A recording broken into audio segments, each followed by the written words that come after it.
Lo que este año está en boca de todos es Estados Unidos. Ha llegado Donald Trump, Sí. pasó el tema de las aranceles, que ahora hablaremos de él, cómo impactó tanto en la bolsa. ¿Cómo ves la situación de Estados Unidos?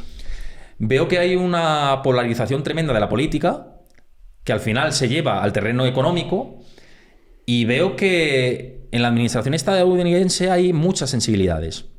¿Y por qué digo esto? Porque Donald Trump es una persona que en el mundo de los negocios ya es bastante conocida y se ha sabido siempre aliar con gente que era muy especialista en determinadas áreas.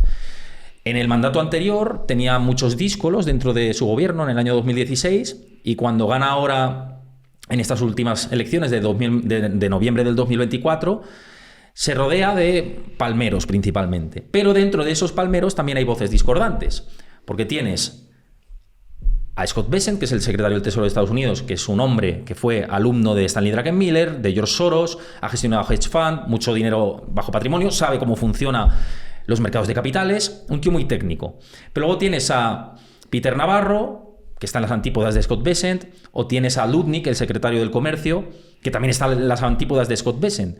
O, sorpresa, lo que ha ocurrido en las últimas fechas, a Elon Musk, que supuestamente eran amiguitos y se llevaban muy bien, y ahora ha habido un divorcio casi televisado y de prensa rosa, ¿no? Y porque Elon Musk lo que denuncia es lo que hablaba al principio del programa, que es que el endeudamiento que está llevando a cabo Estados Unidos puede ser muy peligroso, excesivamente dañino y potencial de gran depresión a futuro si no se ataja.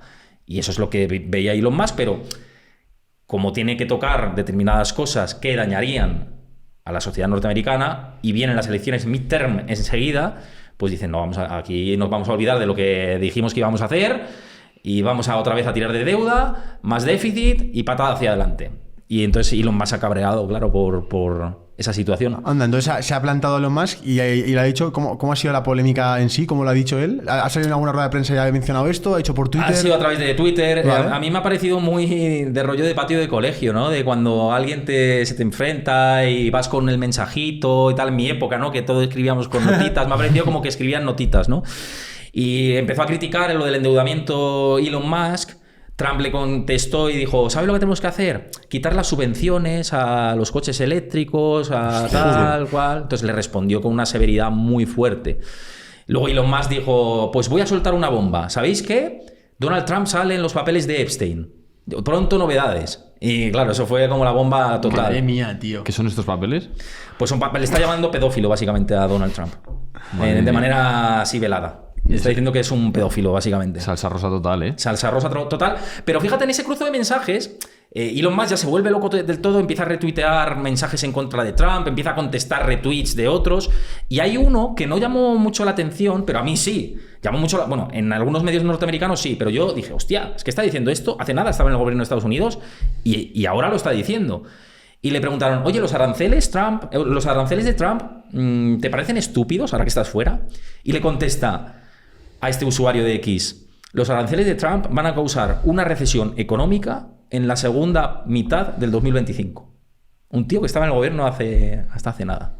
Expliquemos esto para bobos de la economía como nosotros. Vamos, que en septiembre estamos jodidos. Eso dice Musk, pero no sabemos si es una pataleta, si es una rabia, si no, yo os puedo contar un poco cómo está la situación. Vamos a explicar el porqué. Sí, ¿Qué impacto tienen aranceles con crisis mundial? Eso es. Bueno, tiene un impacto importante porque recordemos que los aranceles no dejan de ser un impuesto al importador. Entonces, es algo que no se pagaba. El arancel revierte sobre el consumidor final, principalmente, que tiene que pagar más por los productos que antes costaban X, ahora cuestan X más 2 o lo que salga el arancel. Este micrófono, le pones un arancel del 10, pues te va a salir un 10% más caro en Estados Unidos si es importado de X país que le has puesto el arancel. Trump impone aranceles base a todos los países del 10%. Ahora está diciendo, he llegado a los mejores acuerdos, tal. Sí, pero el arancel del 10, que antes no existía, ahora está. Entonces tienen que pagar más los ciudadanos estadounidenses por ese arancel. Por todo lo que entra de fuera del país, ¿no? Todo lo que entra de fuera del país. Y luego deteriora las relaciones comerciales también. Hombre, claro. Obviamente, todo esto. ¿Qué ocurre? Que las empresas aprovisionan y las empresas, al tener que revertir ese coste sobre el cliente final, si el cliente final al final reduce el nivel de consumo, claro, como consecuencia de la subida de precios, ¿qué hacen las empresas? Primero, no contratan. Claro. Es la principal respuesta es no contratar. La siguiente, si hay más deterioro, es despedir. Claro.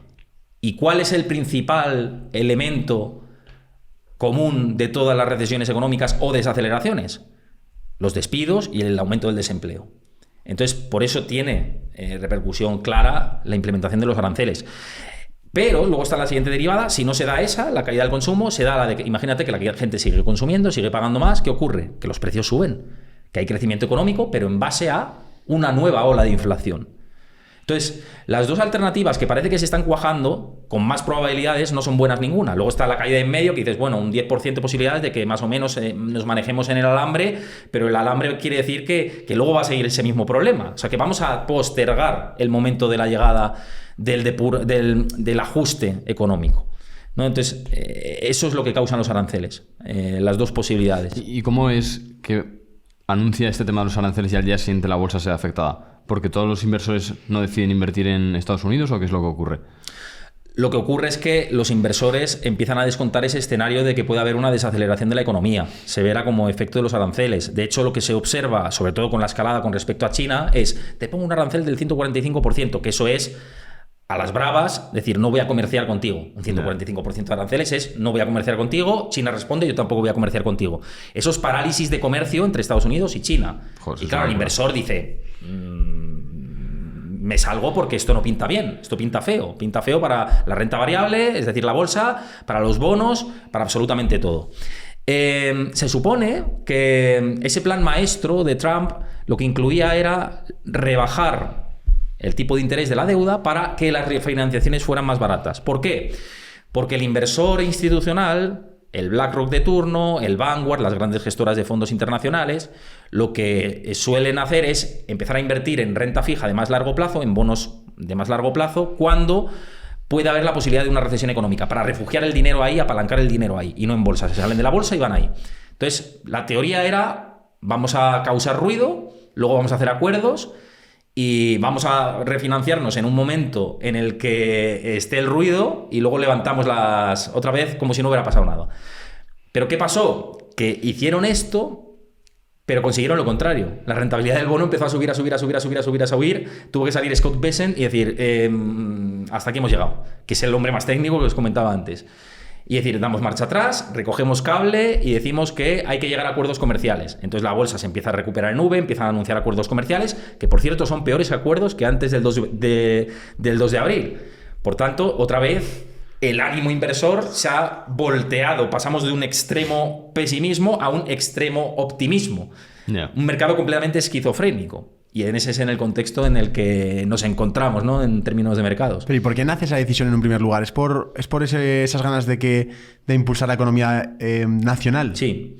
Sí, a ver, hay varias motivaciones, hay varios nombres en los planes que han diseñado estos planes económicos de Trump.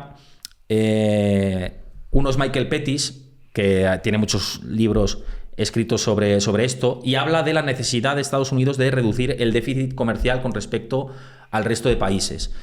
Peter Navarro también va en esa línea, asesor económico de Trump, que antes lo he mencionado, y lo que buscan es que Estados Unidos tenga una situación a nivel de balanza comercial mucho más ajustada para recibir más ingresos por parte del exterior. Lo que pasa es que Estados Unidos, o sea, esta teoría puede parecer que está bien, pero tiene una contrapartida, y es que Estados Unidos ha financiado un montón de productos suyos a coste muy barato. Imaginaos una fábrica de Sri Lanka que exporta camisetas a 0,10 y es verdad que le mete un arancel a Estados Unidos del 70% de lo que sea, pero claro, aún así la compran a 0,15 la camiseta.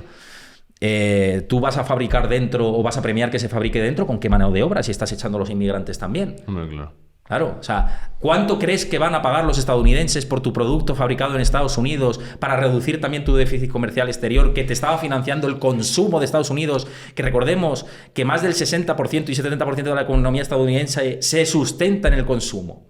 Claro. Entonces, eso es populismo de la hora, pero un problema para mañana.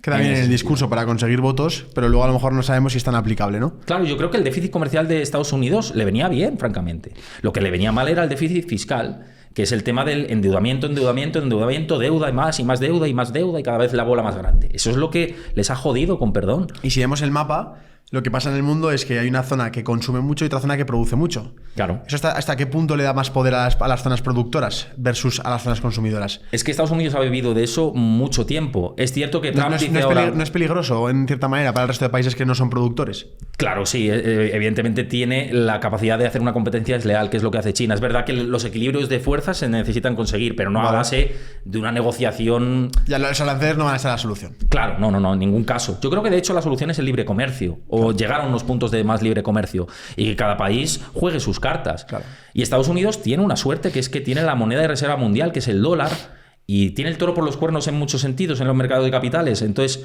la estrategia de ahora también es devaluar el dólar. Y de devaluar el dólar hay que jugar en una línea muy fina para no pasarte de la raya y hacer que, si el dólar se te tumba, tienes problemas con tu deuda. Igual tu deuda ya no es tan apetecible en el futuro y los mercados exteriores no te quieren comprar treasuries americanos, cosa que no está ocurriendo ahora ni que se prevé que ocurra. Digo que es una línea fina que, si se traspasa, pues puede causar distorsiones.